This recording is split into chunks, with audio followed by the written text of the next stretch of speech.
Hello बच्चों, कैसे हो? सब बढ़िया, एकदम मजे में। तो मैं चिंतन देसाई आप सबका बहुत बहुत स्वागत करता हूं हमारी ये फिजिक्स चैनल में। तो बच्चों, आज हम मैथमेटिक्स का या फिर बोलो अप्लाइड मैथमेटिक्स का लास्ट लेक्चर देखने वाले हैं। अब तक हमने क्या नोटिस किया, अब तक हमने क्या स्टडी किया? तो अब तक हमने अगर मैं बात करूं तो डिफरेंशिएशन स्टडी किया। डिफरेंशिएशन क्यों जरूरी था? क्योंकि हमें पता है अगर मुझे इंस्टेंटेनियस वैल्यू निकालनी है, वेलोसिटी हो या आगे जाएंगे तो एक्सेलरेशन हो, तो वो सारी चीजें ना मुझे डिफरेंशिएशन से मिलेगी।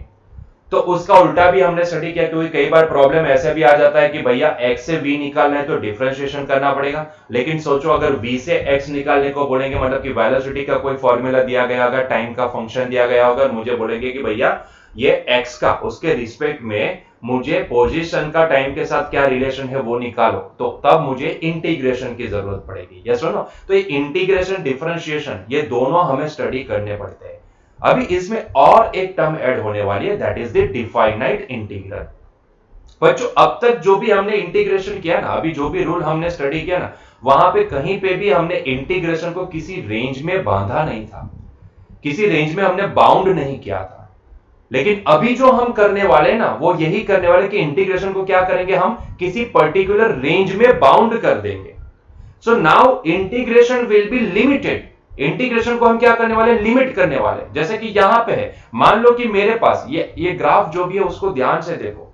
मान लो मेरे पास किसी व्हीकल की मोशन का ये ग्राफ है, जो जीरो से, जब टाइम जीरो से स्टार्ट हुआ तब से उसका ग्राफ मैंने प्लॉट करना स्टार्ट कर दिया। ठीक है, तो ओरिजिन है, मतलब कि ओरिजिन से स्टार्ट कर रहा है, मतलब कि ये जो ओरिजिन है वो टाइम जीरो है, एक्स एक्सिस पे टाइम है एंड वाई एक्सिस पे वेलोसिटी है। तो वहां से ग्राफ स्टार्ट हुआ, वहां से जा रहा है ग्राफ, यहां से आगे बढ़ रहा है, आगे बढ़ रहा है, आगे बढ़ रहा है, आगे बढ़ रहा है, मतलब कि जब तक वो व्हीकल रुकेगा नहीं तब तक मैं उसका ग्राफ प्लॉट करता ही जा रहा हूं, करता ही जा रहा हूं, करता ही जा रहा हूं।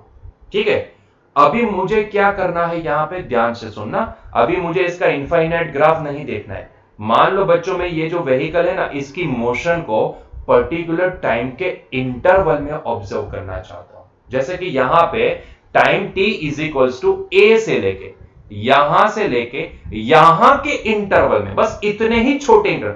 बाकी यहां से जो भी इनफाइनाइट जा रहा है मुझे कुछ लेना देना नहीं है। वो कार 1 घंटे तक मोशन कर रही, मुझे कुछ लेना देना नहीं। मुझे सिर्फ यहां पे पर्टिकुलर लेट से 2 सेकंड से लेके 5 सेकंड के बीच में जो उसका ग्राफ है ना, उसी को मुझे यहां पे एनालाइज करना है। और वो भी क्या एनालाइज करना है, ये 2 सेकंड से लेके 5 सेकंड के बीच में ये जो मुझे वेलोसिटी का ग्राफ मिला ना, उसके रिस्पेक्ट में उसकी एसोसिएटेड पोजीशन का टाइम के साथ क्या रिलेशन होगा वो मुझे निकालने को बोला गया। मतलब कि v से लेके x निकालने को तो बोला गया। समझो, ध्यान से समझना क्या निकालना है आपको। v से लेके x निकालना है, लेकिन वो पर्टिकुलर टाइम लिमिट में, मतलब कि t should be starting from a to b। मतलब कि मुझे x तो निकालना है, लेकिन कितने इंटरवल के लिए, a से लेके b के इंटरवल के लिए ही x निकालना है। तो अभी मुझे क्या करना पड़ेगा, क्योंकि यहां पे वो इंटीग्रेशन तो यूज नहीं कर सकते ना, वो तो इनडिफाइनाइट है। मतलब कि जहां तक उसकी पूरी मोशन जा रही है वही इक्वेशन को हम वहां पे इंटीग्रेट करेंगे तो हमें वो पूरी मोशन के रिलेटेड पोजीशन का मुझे एक इक्वेशन, एक फॉर्मूला मिलेगा। लेकिन मुझे तो यहां पे पर्टिकुलर इंटरवल में ही x निकालने को बोला गया। तो अभी मुझे क्या करना पड़ेगा पता है, अभी मुझे इंटीग्रेशन को भी लिमिट लगानी पड़ेगी।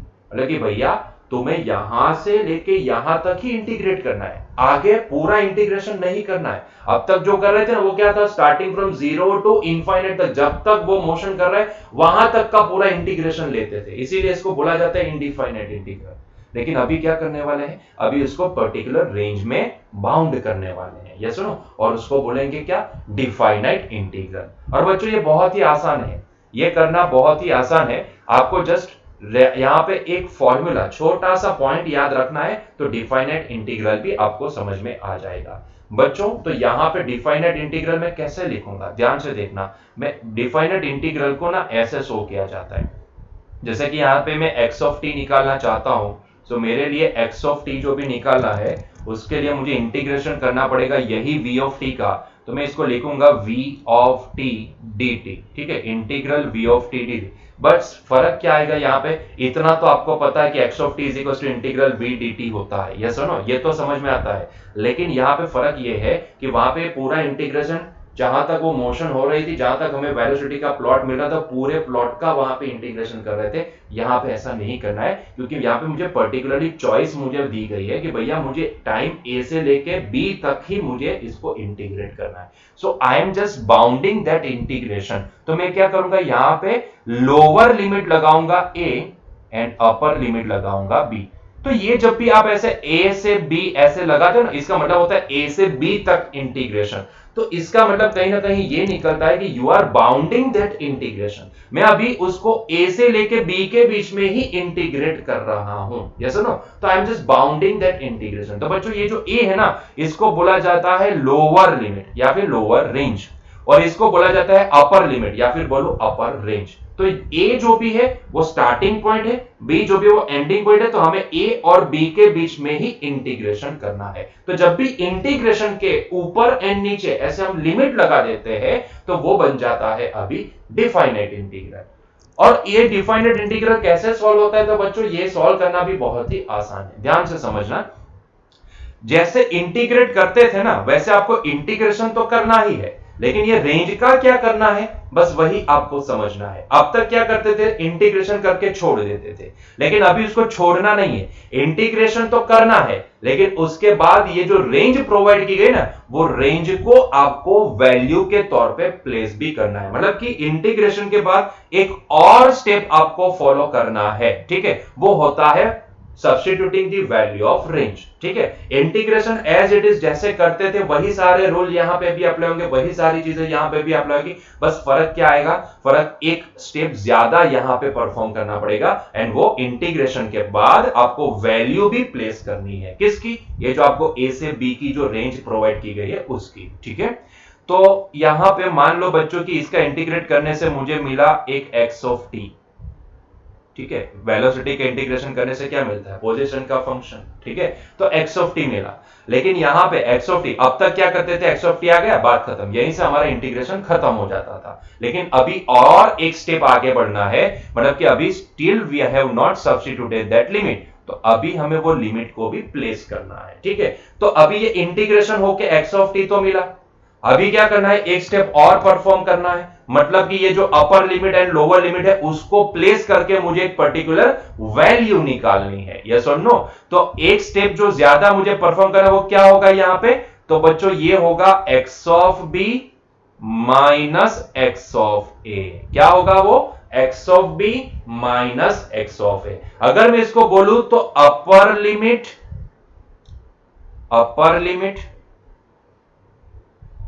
माइनस लोअर लिमिट,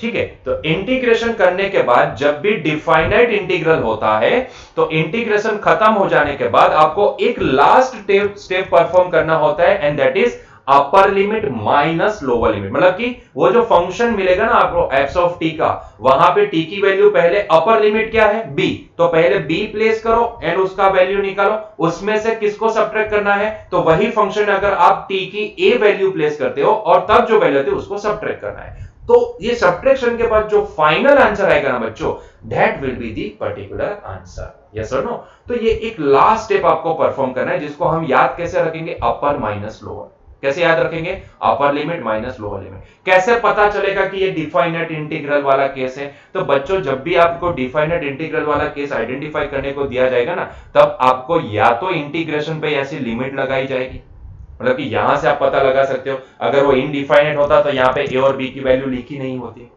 या फिर अगर ग्राफ दिया गया है तो ग्राफ से आप कैसे पता लगा पाओगे, तो यहां पे आपको एक पर्टिकुलर ऐसे रेंज आइडेंटिफाई करके दी जाएगी कि भैया ये ग्राफ दिया है और वहां पे T is equal to mention किया गया ए से लेके बी के बीच में कितना पोजीशन चेंज हुआ वो निकालो, ठीक है, ऐसा बोला जाएगा आपको, ऐसा बोला जाएगा आपको, यस और नो। तो यहां से आप पता लगा सकते हो कि अच्छा यहां पे डिफाइनाइट इंटीग्रल लगेगा। क्लियर है यहां तक पॉइंट, यस और नो। तो simple integration as it is continue करना है, लेकिन लास्ट स्टेप एक यहां पे एक्स्ट्रा है, वो क्या है, अपर limit minus lower limit. Clear हुआ यहां तक, ठीक है। अगर बच्चों में स्पेसिफिकली मैथमेटिकल लैंग्वेज में बोलूं या फिर अगर ग्राफ वाले प्रॉब्लम्स आते हैं, एमसीक्यू में आ जाए या फिर कॉम्पिटिटिव में आ जाए, तो उसके लिए आपको कुछ भी नहीं करना है। ये जो इंटीग्रेशन होता है डिफाइनाइट इंटीग्रल, इसको सॉल्व करने से आपको आंसर ना वैल्यू के फॉर्म में मिलेगा। अब तक आंसर जो भी आ रहा था वो फंक्शन के फॉर्म में आ रहा था, एक्स ऑफ टी का एक फंक्शन, टाइम वाला फंक्शन आ रहा था। अभी ऐसा नहीं होगा, क्योंकि we are placing that particular range, upper range की वैल्यू प्लेस किया, लोअर रेंज की वैल्यू प्लेस किया, तो आपको फाइनली जो आंसर मिलेगा ना वो वैल्यू के फॉर्म में आएगा। और बच्चों वो जो वैल्यू होती है ना वो क्या शो करती है पता है? वो वैल्यू ना आपको particular bounded area by that particular curve से क्या कर बोलते हैं, से बोल दिया, particular area bounded by that particular curve आपको एग्जिबिट करती है। यस और नो? तो यहां पे ये समझने वाली बात है, डिफाइनाइट इंटीग्रल का एक ही एप्लीकेशन है, and that is to find the area bounded by the curve, to find the area bounded by the curve. मतलब कि अगर मैंने ये इंटीग्रेट किया, तो यहां पे ये जो मैंने इंटीग्रेट किया ना ये वैल्यू, इसके बाद मैंने ये स्टेप परफॉर्म किया आखिरी वाला, तो यहां पे जो मुझे आंसर आएगा ना बच्चों, वो आंसर एक्चुअल में अगर मैं उसका रिप्रेजेंटेशन देखूं ना तो क्या होगा पता है? वो आंसर ना, ये जो कर्व है ना, ये कर्व के द्वारा ए से लेके बी की बीच में जितना भी एरिया बाउंड हुआ है ना, वो बाउंडेड एरिया मुझे शो करेगा। तो ये जो आंसर आएगा ना, वो आंसर किसका आंसर होगा? बाउंडेड एरिया का आंसर होगा, बाउंडेड एरिया। तो मतलब कि ये वाली जो टर्म होती है ना वो क्या दिखाती है? इसका एरिया दिखा रही है। ये जो बाउंडेड एरिया है ना वो दिखा रही है। मतलब कि जब भी आप ऐसा इंटीग्रेट करोगे पर्टिकुलर रेंज में, तो इतनी रेंज में ए से लेके बी के बीच में ये जो कर्व है ना, ये कर्व किसका कर्व है? v ऑफ टी का कर्व है। मान लो कि ये जो कर्व है इसको मैं v ऑफ टी से शो करूं, तो v ऑफ टी कर्व के द्वारा ए से लेके बीच में कितना एरिया बाउंड हुआ वो मुझे दिखाता है। यस और नो? वो मुझे दिखाता है। तो मैं यहां पे लिखूंगा, ये नोट बनाऊंगा कि bounded area, bounded area by this v of t is nothing but equal to integral a से लेके b v of t dt। Yes और नो? मतलब ये जो इंटीग्रेशन है ना वो एक्चुअल में क्या शो करता है? वो particular v of t curve के द्वारा कितना एरिया बाउंड हुआ है a से b के बीच में, वो वैल्यू शो करता है, क्योंकि इसका आंसर कहीं ना कहीं वैल्यू के फॉर्म में आएगा। यस और नो? तो आपको ये ध्यान में रखना है कि जब भी डिफाइनाइट इंटीग्रल होता है तो उसका जो भी आंसर आता है ना बच्चों, वो आंसर हमेशा वो पर्टिकुलर कर्व के द्वारा बाउंडेड एरिया शो करता है, वो पर्टिकुलर कर्व के द्वारा बाउंडेड एरिया शो करता है। क्लियर हुआ यहां तक पॉइंट? क्लियर हुआ यहां तक पॉइंट? है कि नहीं? सिंपल है ना? यस और नो? तो ये डिफाइनाइट इंटीग्रल क्या शो करता है? पर्टिकुलर कर्व के द्वारा पर्टिकुलर रेंज में बाउंडेड एरिया कितना है वो वैल्यू शो करता है। ठीक है? इसका एक ही तो रूल है, एक ही तो लॉ है, मतलब कि एक ही तो एप्लीकेशन है। यस और नो? डिफाइनाइट इंटीग्रल की मुझे किसी के द्वारा बाउंडेड एरिया निकालना है तो वो मैं निकाल सकता हूं। This is the application of this definite integral. तो कहीं ना कहीं कई बार ऐसा हो जाता है कि मुझे ऐसा पूरा ये ग्राफ दिया जाता है पर्टिकुलर वेलोसिटी वर्सेस टाइम का, और मुझे एक्स ऑफ टी निकालने को बोला जाता है, या फिर उसके रिलेटेड पोजीशन बोली जाती है कि पोजीशन कितनी होगी, तो तब ना कई बार इंटीग्रेट करने की जरूरत नहीं पड़ती है। सीधा क्या करो, वो ग्राफ है ना उसका सीधा आप इंटीग्रेशन मतलब कि एरिया फाइंड आउट कर लो, बात खत्म। एरिया फाइंड आउट कर लो and you will get that particular answer. क्योंकि इंटीग्रेशन कहीं ना कहीं, सॉरी डिफाइनाइट इंटीग्रेशन कहीं ना कहीं क्या शो करता है? बाउंडेड एरिया शो करता है। यस और no? So definite integral is nothing but the bounded area by that particular curve. That's it. ठीक है? Bounded area by that particular curve. याद रहेगा ये स्टेटमेंट? ये स्टेटमेंट बहुत ही जरूरी है। यस और नो? चलो तो एक आध दो यहां पे न्यूमेरिकल भी देख लेते हैं ताकि आपको समझ में आए कि कैसे ये डिफाइनाइट इंटीग्रल सॉल्व करना है। ठीक है? चलो एक दो न्यूमेरिकल देख लेते हैं, ज्यादा नहीं देखना है, एक दो न्यूमेरिकल देख लेंगे तो आपको समझ में आ जाएगा। ठीक है? चलो मान लो कि मुझे एक वेलोसिटी का फंक्शन दिया गया है, let's say T square plus 2। ठीक है? और मुझे बोला गया कि भैया t इज इक्वल्स टू 2 से लेके 3 में, t इज इक्वल्स टू 2 से लेके 3 में, 2 2 3। अच्छा एक काम करता हूं, पूरी वैल्यू नहीं लिखता हूं क्योंकि ऐसे क्वेश्चन तो हम सॉल्व करने ही वाले हैं, मैं सीधा आपको यहां पे फंक्शन ही दे देता हूं। ठीक है? मान लो मुझे x निकालना है, 2 से लेके 3 के बीच में, और मुझे फंक्शन क्या दिया गया है, let's say T square plus 2, ठीक है, dt। अच्छा, इसका इंटीग्रेशन करो। 2 से लेके 3 के बीच में टी स्क्वायर प्लस 2 का इंटीग्रेशन क्या होगा, ठीक है, मतलब कि ये डिफाइनाइट इंटीग्रल है क्योंकि यहां पे रेंज मेंशन करके दी गई है। तो आओ बच्चों इसको सॉल्व करते हैं। मैंने पहले क्या बोला, पहले एज इट इज इंटीग्रेशन तो करना ही है, उसके बाद एक स्टेप एक्स्ट्रा यहां पे आएगा, that is upper limit minus lower limit. मतलब पहले इंटीग्रेट तो करो, उसके बाद अपर लिमिट माइनस लोअर लिमिट करना है, ठीक है। तो मैं क्या करूंगा, इसको इंटीग्रेट करूंगा, तो इंटीग्रेशन का वही वाला रूल यहां पे अप्लाई करेंगे। इंटीग्रेशन सेपरेटली अप्लाई हो सकता है एडिशन में, तो ये हो गया T square T D T plus यहां पे 2 कांस्टेंट इंटीग्रेशन से बाहर आ गया, 2 से लेके 3 1 dt, ठीक है। तो पहले इंटीग्रेट करो, टी स्क्वायर का इंटीग्रेशन क्या होगा, तो आपको पता है एक पावर इंक्रीज करना है and divide by increased power, ठीक है। और 2 से लेके 3 की लिमिट प्लस यहां पे 2 1 का इंटीग्रेशन t के रिस्पेक्ट में क्या होगा, तो t ही होगा, सो 2 से लेके 3, ठीक है।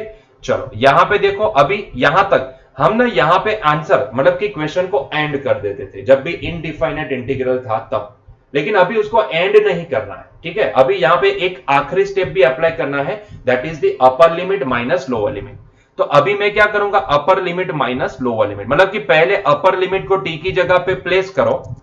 तो यहां पे अगर मैं टी की जगह पे 3 प्लेस करूंगा तो ये हो जाएगा 3 क्यूब अपर लिमिट माइनस लोअर लिमिट, अभी 2 को प्लेस करो, मतलब कि 2 क्यूब डिवाइड बाय 3, सही है। चलो प्लस यहां पे 2 टाइम्स, यहां पे भी सेम, पहले टी की जगह पे अपर लिमिट मतलब कि 3 माइनस लोअर लिमिट, अभी टी की जगह पे 2 प्लेस करो, upper limit minus lower limit, बार बार यही सेंटेंस में रिपीट कर रहा हूं, upper limit minus lower limit. So it is equal to 3 cube कितना होता है 27, 2 क्यूब कितना होता है 8 डिवाइड बाई 3 प्लस ये हो जाएगा 3 माइनस 2 कितना 1, 2 इंटू 1 कितना होगा 2 होगा। तो बच्चों ये कितना है 27 में से 8 निकल जाएंगे तो 19 बचेंगे, सो 19 डिवाइड बाई 3 प्लस 2।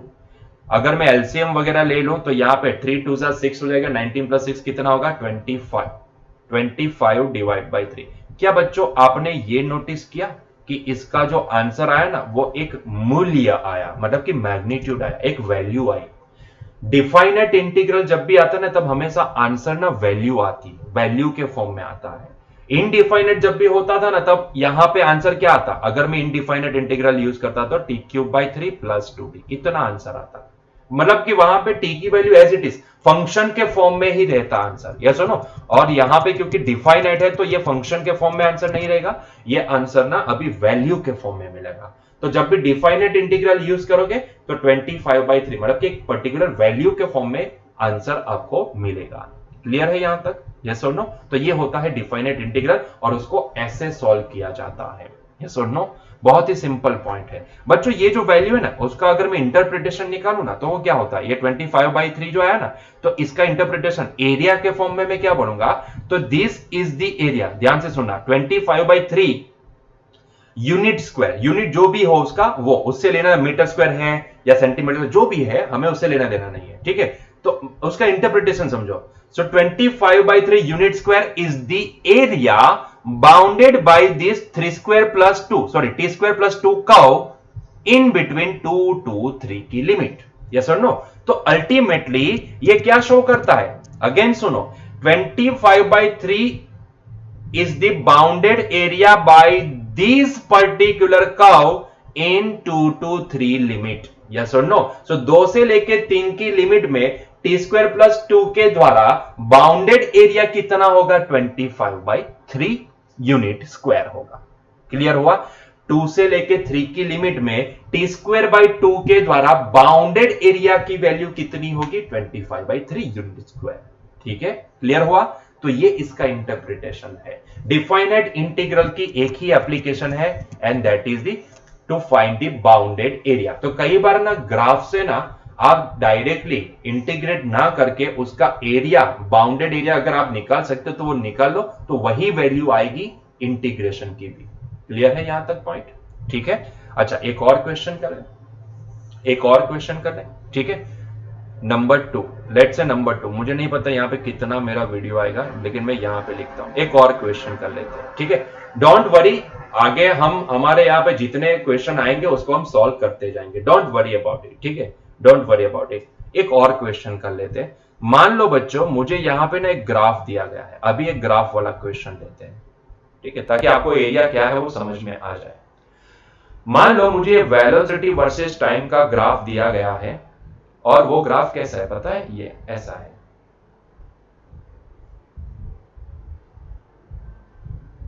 ठीक है, एक ऐसा ग्राफ है। ये time t is equal to let से 2 सेकंड है। कितनी सेकंड है? 2 सेकंड। ये 0 सेकंड है, और यहां पे मुझे वेलोसिटी कितनी दी गई है? 5 मीटर पर सेकंड, ठीक है। और मुझे बोला गया कि 0 से 2 सेकंड के बीच में ये जो भी ऑब्जेक्ट है जिसकी ये जो मोशन दिख रही है मुझे ग्राफ में, उसके द्वारा 0 से लेके 2 सेकंड के बीच में कितना डिस्टेंस ट्रैवल हुआ वो निकालो। मतलब कि v से आपको x निकालने को बोला गया है। क्या निकालने को बोला गया है? v से x निकालने को बोला गया है, ठीक है। चलिए ध्यान से सुनना, ध्यान से सुनना। तो पहले तो मुझे क्या करना पड़ेगा, यहां से मुझे क्या पूछा गया क्वेश्चन, वापस सुनो। 0 से लेकर 2 सेकंड के बीच में ये ऑब्जेक्ट के द्वारा कितना डिस्टेंस ट्रैवल हुआ वो निकालने को बोला गया है, ठीक है। चलो बढ़िया, बहुत ही बढ़िया। तो 0 से लेकर 2 सेकंड मतलब कि वो तो रेंज हो गए, ठीक है। अच्छा ये जो ग्राफ है ना 0 से लेकर 2 सेकंड के बीच का ये जो ग्राफ है, इसकी मोशन को मुझे शो करना है। तो ये तो भैया इसका फंक्शन अगर मैं निकाल जाऊं v ऑफ t लिखना चाहूं तो ये तो मुझे कांस्टेंट दिख रहा है, देखो 5 कांस्टेंट दिख रहा है। 5 कांस्टेंट है, इसका मतलब क्या होता है? 5 कांस्टेंट है, इसका मतलब ये तो कांस्टेंट फंक्शन है। तो एक्चुअल में अगर मैं ये ग्राफ के रिलेट में अगर मैं v ऑफ t लिखना चाहूं तो v ऑफ t मेरे लिए क्या होगा? 5, सिंपल 5। v ऑफ t क्या होगा? सिंपल 5 होगा। या सुनो, ये जो ग्राफ मैंने ड्रॉ किया है ना, ये 0 से लेकर 2 सेकंड में 5 कांस्टेंट है, तो ये कांस्टेंट फंक्शन है। मतलब कि उसकी वैल्यू 1 सेकंड पे, अरे 0 क्या 0.1 सेकंड पे भी 5, 2 सेकंड पे भी 5, 3 सेकंड, तो इसको कांस्टेंट फंक्शन बोला जाता है। तो ये है v ऑफ t 5, ठीक है। तो ये कांस्टेंट फंक्शन है, और मुझे निकालने को बोला है x, ठीक है, कि कहां से कहां तक? 0 से लेकर 2 सेकंड तक। तो मुझे वो x निकालना है 0 से लेकर 2 सेकंड के बीच में। तो मैं क्या करूंगा, 0 से लेकर 2 सेकंड की यहां पे लिमिट ले लूंगा, यस और नो, और उसका डिफाइनाइट इंटीग्रल कर दूंगा। तो अगर मैं इसको सॉल्व करूंगा तो मुझे क्या मिलेगा? 0 से लेकर 2 सेकंड के बीच में ये ऑब्जेक्ट ने कितना डिस्प्लेसमेंट किया, ठीक है। तो 0 से लेकर 2 की लिमिट। चलिए v ऑफ t की वैल्यू रखो। फॉर्चुनेटली बच्चों यहाँ पे जो v ऑफ t है वो कांस्टेंट फंक्शन है, इसलिए मैं इसको सीधा क्या प्लेस करूंगा? 5। तो मैंने यहाँ पे 5 प्लेस कर दिया। अभी बच्चों आपको रूल पता है, आपको रूल पता है, कांस्टेंट हमेशा इंटीग्रेशन से बाहर आ जाता है। तो इंटीग्रेशन किसका होगा? सिर्फ 1 का होगा, और 1 का इंटीग्रेशन क्या होता है वो आपको पता है, t के रिस्पेक्ट में t ही होता है, यस और नो। तो ये होगा 0 से लेके 2। हाँ जी, अभी देखो अपर लिमिट माइनस लोअर लिमिट करना है। अपर लिमिट मतलब कि 2 को प्लेस किया t की जगह पे, माइनस लोअर लिमिट मतलब कि 0 को प्लेस किया। तो बच्चों कितना आंसर मिला आपको? 10 मीटर। कितना मिला? 10 मीटर। 5 इंटू 2 कितना होता है? 10 मीटर। तो ये एक बात हो गई, एक मेथड हो गई सॉल्व करने की, using the definite integral, yes और नो। और अगर बच्चों मान लो कि मुझे अगर उसको डिफाइनाइट इंटीग्रल से नहीं सॉल्व करना है, because this is the method 1, this is the method 1, ठीक है। अगर मान लो कि मुझे ये मेथड से नहीं सॉल्व करना है, मुझे सीधा इसका एरिया फाइंड आउट करना है, तो मैंने क्या बताया था, ये जो वैल्यू आती है वो क्या आती है? It is the area bounded by this function in between 0 to 2 second, yes और नो। तो अल्टीमेटली ये जो वैल्यू मिली ना वो एक एरिया है बाउंडेड बाय दिस फंक्शन। कहां से कहां तक? 0 से लेके 2 सेकंड के बीच में। तो 0 से लेके 2 सेकंड के बीच में ये v ऑफ t फंक्शन के द्वारा जितना भी एरिया बाउंडेड हुआ ना, ये वैल्यू आई 10 मीटर, ठीक है। तो मैं सीधा उसको, क्योंकि मुझे ये रेक्टेंगल जैसा दिख रहा है, तो भैया क्यों मैं इंटीग्रेशन करूं, मैं सीधा इसका एरिया ही निकाल देता हूं ना, क्योंकि अल्टीमेटली इंटीग्रेशन, डिफाइनाइट इंटीग्रल का मतलब क्या होता है? Area bounded by that particular function, yes और नो। तो इसका एरिया कितना बाउंड हुआ? इतना, ग्रीन कलर से मैंने इंडिकेट किया।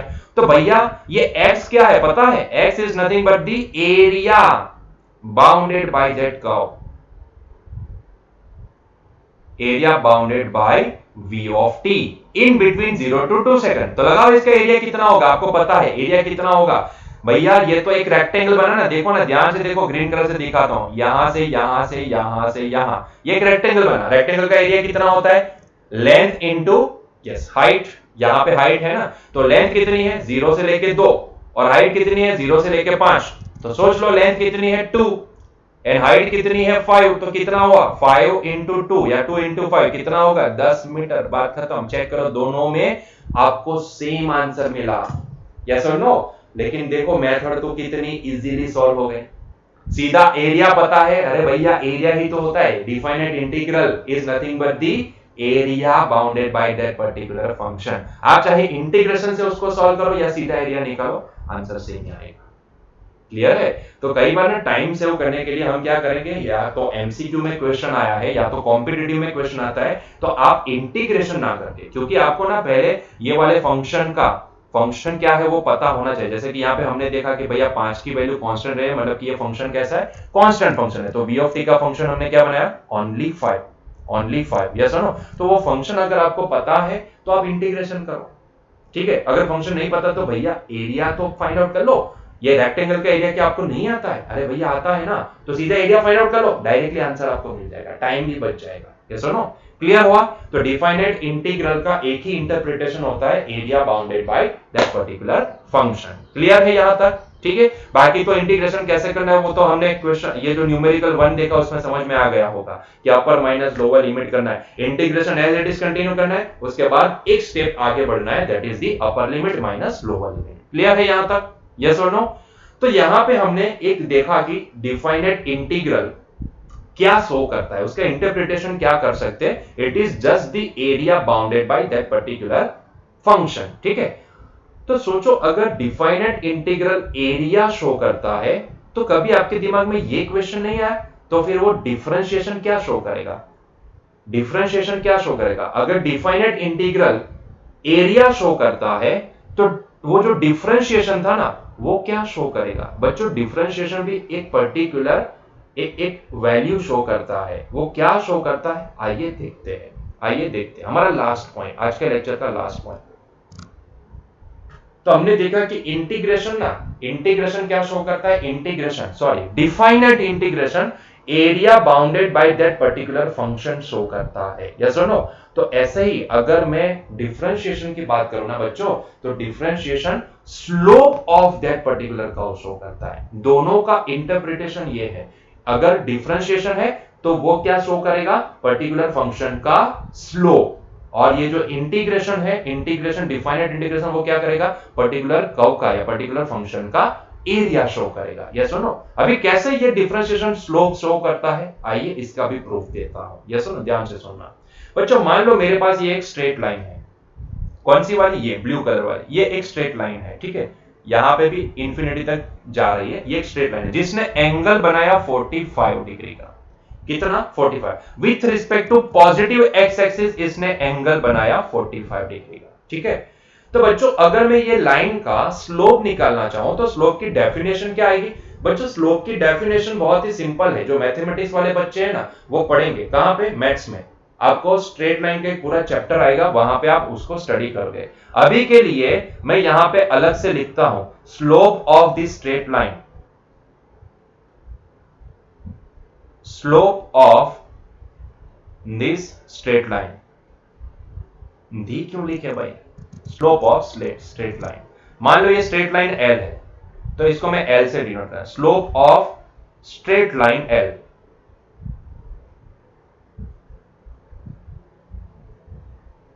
स्ट्रेट लाइन एल, इसका स्लोप कितना होगा। स्लोप को ना बच्चों एम से डिनोट किया जाता है, स्मॉल एम से। इसका स्लोप क्या होता है, तो बच्चों बाय डेफिनेशन इसका स्लोप होता है tan थीटा के बराबर। इसका स्लोप किसके बराबर होता है, tan थीटा। डेफिनेशन ऐसा बोलती है कि slope of any particular line is nothing but measurement of tan of particular angle which is the angle with respect to positive x axis। मतलब कि किसी भी स्ट्रेट लाइन ने पॉजिटिव x एक्सिस से एंटी क्लॉकवाइज डायरेक्शन में जो भी angle बनाया होगा ना, वो एंगल का tan मेजरमेंट हमेशा क्या होता है, स्लोप होता है। क्या होता है, स्लोप होता है, ठीक है। स्लोप ऑफ एनी लाइन क्या होता है tan थीटा के बराबर, जहां पे वो थीटा क्या है, पॉजिटिव एक्स एक्सिस से एंटी क्लॉकवाइज डायरेक्शन में बनाया गया एंगल। ये सुनो, तो बच्चों यहां पे एंगल क्या है, सोचो, यहां पे ये एंगल थीटा 45 डिग्री, ये स्ट्रेट लाइन एल है, इसने पॉजिटिव एक्स एक्सिस से एंटी क्लॉकवाइज डायरेक्शन में कितना एंगल बनाया है, 45 डिग्री का एंगल। ठीक है, तो मैं यहां पे थीटा की जगह पे क्या लिखूंगा, 45। और बच्चों आपको पता है, मुझे बोलने की जरूरत नहीं, tan 45 क्या होता है, 1 होता है। मतलब कि अगर मैं ये वाली लाइन का अगर स्लोप निकालना जाऊं तो ये वाली लाइन का स्लोप क्या आएगा, ये वाली लाइन का स्लोप होगा 1। ये सुनो, इसका स्लोप क्या होगा, 1। और वो आप यहां से भी पता लगा सकते हो, क्योंकि किसी भी स्ट्रेट लाइन का आप एक फॉर्मूला, स्ट्रेट लाइन का एक फॉर्मूला होता है, या फिर स्ट्रेट लाइन को रिप्रेजेंट करने का एक मेथड होता है। यहां पे स्ट्रेट लाइन का अगर मैं इक्वेशन लिखना चाहूं तो स्ट्रेट लाइन का इक्वेशन होता है y is equals to mx plus c। क्योंकि यहां पे ये सारी चीजें ना आप वहां पे मैथमेटिक्स में पढ़ोगे तो यहां पे ज्यादा डिस्कस नहीं करेंगे हम, ठीक है। ये c क्योंकि वो कांस्टेंट, ये जो लाइन है वो ओरिजिन में से पास कर रही है, इसीलिए ये c का वैल्यू हम यहां पे 0 लिखेंगे। तो यहां पे कहीं ना कहीं ये जो फंक्शन है ना, ये स्ट्रेट लाइन का इक्वेशन क्या बनेगा, y is equals to mx। अगर कोई लाइन सेंटर से क्रॉस कर रही है, ओरिजिन में से पास हो रही है, तो उसके लिए ये c का वैल्यू 0 है, तो ये इसका फंक्शन क्या होना है, इसका इक्वेशन क्या होगा, y is equals to mx होगा। बच्चों यहाँ पे जो m है ना, वो m ही होता है slope of that particular line. ठीक है, तो जरा कंपेयर करो तो इसके साथ, हमें यहाँ पे इक्वेशन क्या दिया गया है, y is equals to x। जरा इसको कंपेयर करो, y is equals to x, ये लाइन का इक्वेशन क्या है, y is equals to x। तो अगर आप y is equals to x को y is equals to mx से अगर आप कंपेयर करोगे तो आप पाओगे कि यहां पे m का वैल्यू क्या होना चाहिए, from this I can say that m should be 1। Yes और नो, मतलब कि ये वाली जो लाइन है इसका स्लोप कितना होगा, 1 होगा। और यही तो हमें डेफिनेशन से भी मिला, डेफिनेशन में ने भी हमें क्या दिया, स्लोप का वैल्यू 1 प्रोवाइड किया। यस और नो, तो मतलब कि स्लोप का सिंपल फॉर्मूला है, स्लोप किसी स्ट्रेट लाइन का निकालना है तो या तो आप उसके इक्वेशन को सीधा कंपेयर कर दो y is equal to mx plus c से, तो m की जो वैल्यू होगी वो होगा स्लोप का इक्वेशन। अगर आपको स्लोप मतलब कि ये लाइन का इक्वेशन पता नहीं है, क्योंकि ये कंपेयर करने के लिए आपको y is equal to mx plus c से कंपेयर करने के लिए आपको ये लाइन का इक्वेशन पता होना जरूरी है। अगर मान लो कि वो पता नहीं है लेकिन एंगल आपको प्रोवाइडेड है, तो वो एंगल जो भी है ना, वो एंगल का tan मेजरमेंट ले लो तो वो भी आपको क्या दिखाएगा, स्लोप ही दिखाएगा। लेकिन एक कंडीशन है यहाँ पे, ये एंगल जो भी आप लेते हो ना, वो एंगल कौन सा होना चाहिए, तो पॉजिटिव एक्स एक्सिस से एंटी क्लॉकवाइज डायरेक्शन का एंगल होना चाहिए। यस और नो, यही एंगल आपको लेना है, उसी का tan मेजरमेंट आपको स्लोप प्रोवाइड करेगा। कभी भी ध्यान रखना, कभी भी ये वाला एंगल नहीं लेना या फिर ये वाला एंगल नहीं लेना है। यस और नो, कई बार ना कंफ्यूजन के लिए आपको ये वाला एंगल दिया जाता है तो आपको पहले 180 में से इतने एंगल को सब्ट्रैक्ट करके ये एंगल पहले तो निकालना होता है, क्योंकि ये जो tan थीटा है ना, वो थीटा क्या है, पॉजिटिव एक्स एक्सिस से एंटी क्लॉकवाइज डायरेक्शन में बनाया गया एंगल होता है लाइन के द्वारा। यस और नो, क्लियर है यहां तक। अच्छा, लेकिन हम तो बात करने वाले हैं डिफरेंशिएशन क्या शो करता है। ठीक है, तो बच्चों क्या आपने देखा यहाँ पे इसका स्लोप 1 आया। अगर मैं इसी इक्वेशन को, यही लाइन इंटीग्रेशन, लाइन का जो सॉरी इंटीग्रेशन बोल दिया, लाइन का जो इक्वेशन है उसका अगर मैं डिफरेंशिएशन लेता हूं, ध्यान से सुनना, अगर मैं यही लाइन के इक्वेशन का डिफरेंशिएशन लेता हूं, ध्यान से देखना, y is equals to x है ना, इसका मैं क्या करता हूं, x के रिस्पेक्ट में डिफरेंशिएशन लेता हूं, मतलब कि दोनों साइड पे डिफरेंशिएशन ले ली, तो ये तो हो गया dy by dx, that is equals to dy by dx of x, है कि नहीं। और x का डिफरेंशिएशन x के रिस्पेक्ट में क्या होता है, 1 होता है। तो जरा सोचो ना बच्चों, यहां पे dy बाई dx का वैल्यू क्या आया, 1 आया कि नहीं आया। अरे भैया 1 आया कि नहीं आया, तो ये 1 क्या शो करेगा, देखो 1 क्या है, ये लाइन का स्लोप है।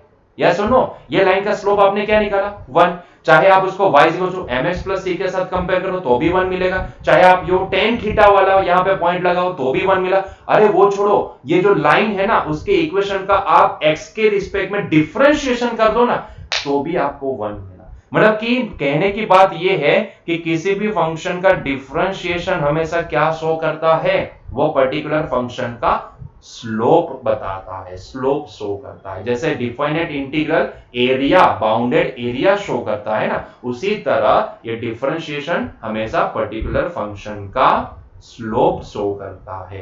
क्लियर हुआ।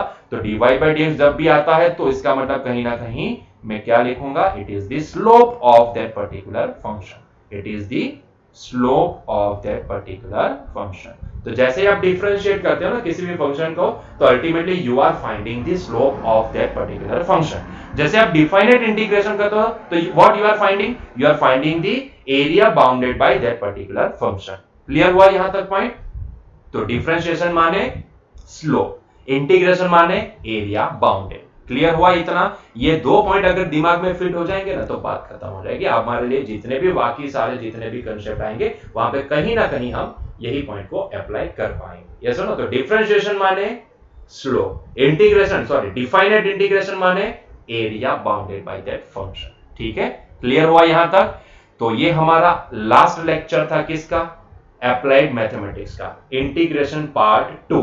ठीक है, तो यहां पे हमारा मैथमेटिक्स के रिलेटेड जो भी हमें जितने पॉइंट्स यहां पे हमें स्टडी करने हैं वो पॉइंट्स हमने देख लिए। इसका अलावा ट्रिग्नोमेट्री वगैरह सारी चीजें आती है, लेकिन वो आप कॉम्पिटिटिव में पढ़ोगे तो आपको वहां पे क्लियर हो जाएगा। तो हम कल से नेक्स्ट जो भी लेक्चर आएगा वहां से अभी हमारा जो सिलेबस है उसमें आगे बढ़ेंगे। हम देखने वाले हैं एक्सीलरेशन। यस और नो?